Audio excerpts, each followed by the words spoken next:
नमस्कार मराठी अपडेट गुरु या यूट्यूब चॅनलवर मी ओमकार तुमचं स्वागत करतो। तर लेखा व कोशागारे नाशिक विभाग अंतर्गत पाहू शकता की कनिष्ठ लेखापाल या पदाकरता 7व्या वेतन आयोगानुसार 59 पदे भरली जाणार आहे। तर याच्यामध्ये वेतन 29,000 पासून 92,000 पर्यंत आहे। ऑनलाईन अर्ज सुरू झाले आहे। 24 तारखेपासून 23 फेब्रुवारीपर्यंत तुम्हाला अर्ज करता येणार आहे। पदांचा तपशील डिटेलमध्ये यामध्ये पाहून घ्यायचा आहे। याचबरोबर येथे आपण शैक्षणिक पात्रता पाहूया। कोणत्याही मान्यताप्राप्त विद्यापीठाची पदवी याचबरोबर येथे तांत्रिक अर्हता देखील गरजेचे आहे। ज्यांनी मराठी टंकलेखनाचे किमान 30 शब्द प्रति मिनिट पाहिजे किंवा इंग्रजी टायपिंग 40 शब्द प्रति मिनिट इतकं असणं गरजेचं आहे। अशा प्रकारे शैक्षणिक पात्रता आहे। अर्ज ऑनलाईन करायचा आहे। ऑनलाईन अर्जाची फी येथे देण्यात आलेली यामध्ये पाहू शकता की ओपन कॅटेगरीसाठी 1000 रुपये आणि त्यानंतर राखीव प्रवर्गासाठी 900 रुपये। संपूर्ण डिटेल ॲड पाहून घ्यायची आहे। येथे वयोमर्यादा तपशील देखील देण्यात आले आहे। किमान वयोमर्यादा 19 वर्ष पाहिजे आणि प्रत्येक प्रवर्गानुसार वयोमर्यादा देण्यात आलेली आहे। ही पाहूनच तुम्हाला अर्ज करायचा आहे। अर्ज करण्यासाठी आपल्या व्हिडिओच्या डिस्क्रिप्शन बॉक्समध्ये देण्यात आले आहे।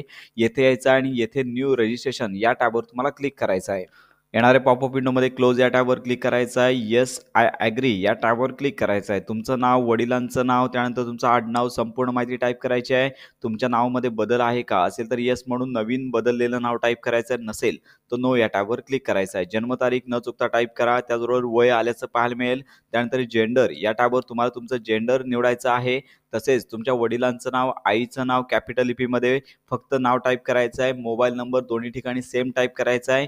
ईमेल आयडी देखील तुम्हाला इथे सेम टाईप करायचा आहे। यानंतर तुम्ही मुक्त विद्यापीठातून ग्रॅज्युएशन केलं आहेत का असेल तर येस म्हणायचं आहे। नसेल तर नो या टॅबवर क्लिक करायचं आहे। यानंतर 10वीची परीक्षा आहे तर त्याचा हॉल तिकीट नंबर, आसन क्रमांक तुम्हाला टाईप करायचा आहे।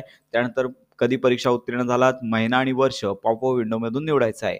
त्यानंतर परीक्षा सेंटर 3 द्यायचे आहेत आणि संपूर्ण माहिती परीक्षा सेंटर देऊन अंडरटेकिंग बॉक्सवर क्लिक करायचं आहे आणि जनरेट OTP या टॅबवर तुम्हाला क्लिक करायचं आहे। यानंतर येथील कॅप्चा न चुकता टाईप करून येथे सबमिट या टॅबवर क्लिक करायचं आहे। OTP तुमच्या मोबाईलवरती आणि ईमेलवरती पाठवला जाईल। OTP न चुकता टाईप करून व्हॅलिडेट OTP या टॅबवर तुम्हाला क्लिक करायचं आहे। व्हॅलिडेट OTP यावर OTP has been validate successfully popup window पाहायला मिळेल। अंडरटेकिंग बॉक्सवर क्लिक करून कॅप्चा पुन्हा टाईप करून रिव्हेरीफाय या टॅबवर क्लिक करायचं आहे। संपूर्ण माहिती एकदा चेक करायचं आहे। माहिती बरोबर असेल तर सगळ्या बॉक्सवर क्लिक करून खाली येणाऱ्या सबमिट या टॅबवर तुम्हाला क्लिक करायचं आहे। पॉपअप विंडोमध्ये ओके या टॅबवर क्लिक करायचं आहे। बदल करायचा असेल तर करू शकता, नंतर बदल करता येणार नाही। त्यानंतर सबमिट या टॅबवर क्लिक करायचं आहे। तर अशा प्रकारे तुमचा रजिस्ट्रेशन नंबर आल्याचं पाहायला मिळेल आणि पासवर्ड तुमच्या मोबाईलवरती पाठवला जाईल। तर यानंतर गो टू ॲप्लिकेशन या टॅबवर तुम्हाला क्लिक करायचं आहे। यानंतर क्लोज या आयकॉनवर क्लिक करून खाली स्क्रोल डाऊन करून संपूर्ण जी पोस्ट नेम आहे, संपूर्ण माहिती आल्याचं पाहायला मिळेल। खाली स्क्रोल डाऊन करायचं आहे। येथे मॅरिटल स्टेटस या ठिकाणी मॅरिड, अनमॅरिड यापैकी एक ऑप्शन घ्यायचा आहे। मॅरिड असेल तर अपत्यांची संख्या इथे पाहू शकता की कुटुंबाची तर लक्षात घ्या जर मॅरिड टाकला तर 28 मार्च 2025च्या सरकारी अधिसूचनेनुसार तुम्ही लहान कुटुंबांचे जो नियम आहे त्याचं पालन करत आहात का येस म्हणायचं आहे। नसेल तर नो असेल तर इलिजिबल नाही आहे तिथं येस म्हणायचं आहे आणि नसेल तर अनमॅरिड या ऑप्शनवरती क्लिक करायचं आहे। यानंतर खाली संपूर्ण माहिती वाचून घ्यायची आहे। त्यानंतर इंडियन नॅशनॅलिटी येथे पाहायला मिळेल। त्यानंतर महाराष्ट्राचे रहिवासी आहात का येस म्हणायचं आहे। यामध्ये तुम्ही डोमासाईल सर्टिफिकेट, जन्मदाखला, त्यानंतर स्कूल लिव्हिंग सर्टिफिकेट, अधिवास प्रमाणपत्रासाठी या डॉक्युमेंटचा वापर करू शकता। त्यानंतर लक्षात घ्या डॉक्युमेंट यापैकी कोणतं जोडणार आहात ते या ठिकाणी तुम्हाला टाईप करायचं आहे। त्यानंतर सदस्य डॉक्युमेंट इश्यू झाल्याची तारीख, त्यानंतर दाखल्याचा अनुक्रमांक, संपूर्ण माहिती टाईप करायची आहे। त्यानंतर पाहू शकता की कॅटेगरी संदर्भात डिटेल टाईप करायची आहे। या रिझर्वेशन कास्ट कॅटेगरी ऑप्शनवरती क्लिक केल्यानंतर तुमची कॅटेगरी निवडायची आहे।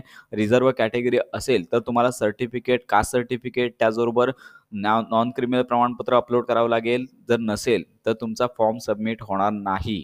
यानंतर सर्टिफिकेट इश्यू झाल्याची तारीख आणि प्रमाणपत्राचा सिरीज नंबर आणि त्यानंतर कास्ट व्हॅलिडिटी जर असेल तर वैधताची तारीख टाईप करायची आहे, अन्यथा गरज नाही। इतर माहिती संपूर्ण टाईप करून झाल्यानंतर नॉन क्रिमिनल सर्टिफिकेट संदर्भात डिटेल द्यायची आहे।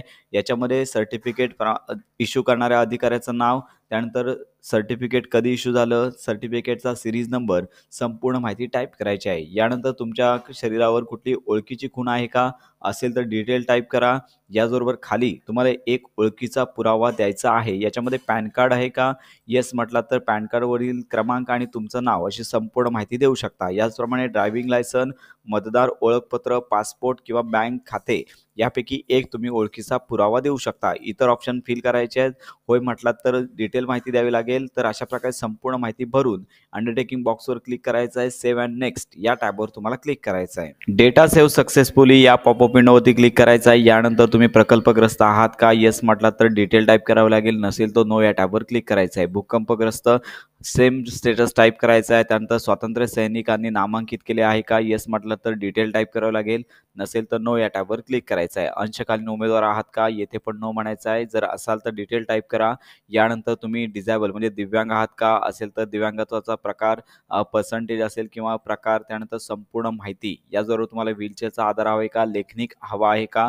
संपूर्ण माहिती टाईप करावी लागेल. नसेल तर नो या टॅबवर क्लिक करायचं आहे. याचबरोबर तुम्ही लक्षात घ्या की माजी सैनिक आहात का? असेल तर येस म्हणून डिटेल टाईप करावं लागेल. नसेल तर नो या टॅबवर क्लिक करायचं आहे.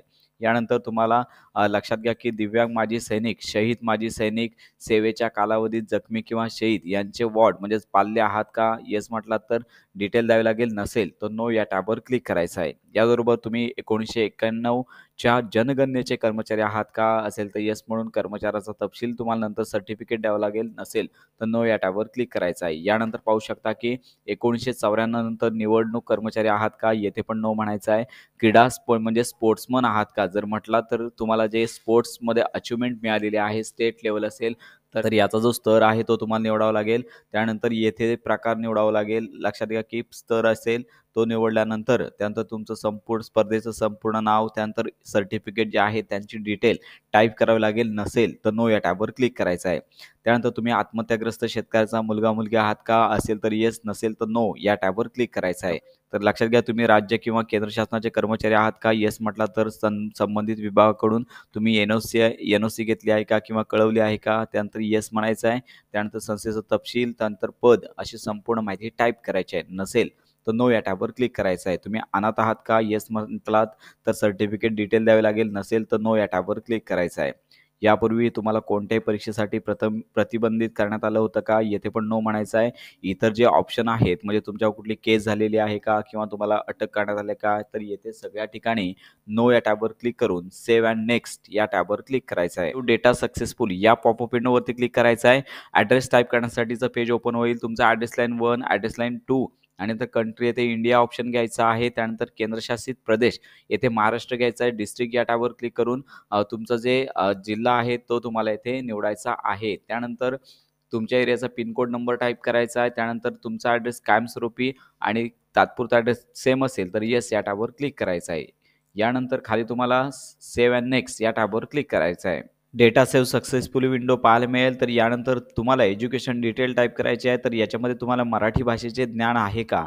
येथे येस म्हणायचं आहे. त्यानंतर तुमच्याकडे MSCIT किंवा समकक्ष कम्प्युटर नॉलेजचे प्रमाणपत्र आहे का? तर येथे येस म्हणून प्रमाणपत्र क्रमांक, इश्यू करणाऱ्या प्राधिकरणाचं नाव आणि सर्टिफिकेटची या ठिकाणी तारीख टाईप करायची आहे. तर येथे प्रमाणपत्र क्रमांक सर्टिफिकेटवर पाहून टाकायचा आहे. इश्यू करणारे प्राधिकरण MKCL असतं, त्यामुळे ते टाईप करा. यानंतर 10वीचे परीक्षा संदर्भातील मार्क, मंडळाचे नाव येथे तुम्हाला महाराष्ट्र स्टेट बोर्ड, इतर बोर्डचे विद्यार्थी असतील तर any other equivalent board option निवडायचा आहे. शाळेचं संस्थेचं नाव, पर्सेंटेज ऑप्शन तुम्हाला घ्यायचं आहे. त्यानंतर एकूण प्राप्त गुण आणि किती गुणांची परीक्षा होती अशी संपूर्ण माहिती टाईप केल्यानंतर पर्सेंटेज पुढे आल्याचे पाहायला मिळेल. उत्तीर्ण होण्याचे वर्ष दिनांक येथे अगोदरच टाकलेला आहे. त्यानंतर 12वीची डिटेल, येथे बोर्डाचं नाव, येथे स्टेट बोर्ड किंवा इतर बोर्ड असेल ते निवडायचं आहे. त्यानंतर शाळेचं नाव, त्यानंतर तुम्हाला येथे पर्सेंटेज ऑप्शन घ्यायचा आहे. एकूण किती गुण मिळाले, किती गुणांची परीक्षा होती, संपूर्ण माहिती टाईप करायची आहे. यानंतर डिप्लोमा असेल तर टाकू शकता, गरज नाही आहे. अंतिम एज्युकेशन पात्रता येथे पाहू शकता की ग्रॅज्युएशन देण्यात आले आहे. येथे पात्रता पदवी यामध्ये तुम्ही BA किंवा BCom किंवा BSc असाल ते टाकायचं आहे. त्यानंतर संस्थेतून उत्तीर्ण झालात त्या संस्थेचं नाव टाकायचं आहे. युनिव्हर्सिटीचं नाव देखील येथे टाकू शकता. त्यानंतर उत्तीर्ण झाल्याचा महिना, त्यानंतर पर्सेंटेज यामध्ये CGPA असेल, कॅश जो ऑप्शन असेल तो तुम्हाला घ्यायचा आहे. एकूण किती प्राप्त गुण आणि किती गुणांची परीक्षा होती संपूर्ण माहिती टाईप करून स्क्रोल डाऊन करायचं आहे. येथे पाहू शकता की टायपिंग डिटेल संदर्भात माहिती आहे. यामध्ये इंग्लिश टायपिंग 40 शब्द प्रति मिनिट, तुमच्याकडे उत्तीर्ण केलेल्याचं सर्टिफिकेट आहे का, गव्हर्नमेंट म्हणजे GCC, TBC जे टायपिंग आहे यांच्यात अंतर्गत आहे का, तर येस म्हणायचं आहे. प्रमाणपत्र क्रमांक, त्यानंतर प्रमाणपत्र इश्यू होण्याची तारीख आणि त्यानंतर निर्गमित करण्याच्या बोर्डाचे किंवा परिषदेचे नाव टाईप करायचे आहे. यानंतर तुमच्याकडे 30 शब्द प्रति मिनिट मराठी टायपिंग उत्तीर्ण आहे का, येस म्हणायचं आहे. पुन्हा सेम प्रमाणपत्र क्रमांक, प्रमाणपत्र इश्यू होण्याची तारीख आणि निर्गमित करणाऱ्या संस्थेचं नाव टाईप करायचं आहे. यानंतर पाहू शकता की जर अनुभव असेल तर तुम्हाला कंपनीचं नाव, पदनाम, त्यानंतर कधीपासून सेवेत होतात, त्यानंतर कधीपर्यंत तुमचा कालावधी संपलेला आहे, संपूर्ण माहिती टाईप करायची आहे. ॲड न्यू येथे ॲड करू शकता. एक्सपिरियन्स, डिलीट लास्ट रो येथे तुम्ही डिलीट करू शकता. यानंतर सेव्ह अँड नेक्स्ट या टॅबवर तुम्हाला क्लिक करायचं आहे. डेटा सेव्ह सक्सेसफुली वरती क्लिक करायचा आहे. यानंतर फोटो अपलोड करण्यासाठीचं पेज आणि डॉक्युमेंट अपलोड करण्यासाठीचं पेज ओपन होईल. येथे तुम्हाला पासपोर्ट साईज फोटो अपलोड करायचा आहे. Click here to upload photograph. येथे तुम्हाला लाईव्ह कॅप्चर फोटो करायचा आहे, म्हणजे ते येथे तुम्हाला लाईव्ह फोटो अपलोड करायचा आहे. तुम्हाला येथे फोटो लाईव्ह अपलोड करायचा आहे. त्यानंतर मोबाईलमध्ये सेव्ह केलेला किंवा पीसीमध्ये सेव्ह केलेला फोटो देखील अपलोड फोटोग्राफ यावर क्लिक करून अपलोड करायचा आहे. येथे फोटोची साईज डेमॉन्स्ट्रेशन 3.5 गुणिले 4.5 सेमी पाहिजे.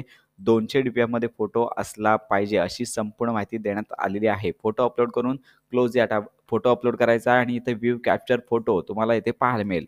यानंतर सही तुम्हाला अपलोड करायची आहे. Click here to upload signature. येथे देखील पाहू शकता 80 KB ते 200 KB पर्यंत साईज असली पाहिजे. JPEG फॉर्मॅटमध्ये साईज असली पाहिजे.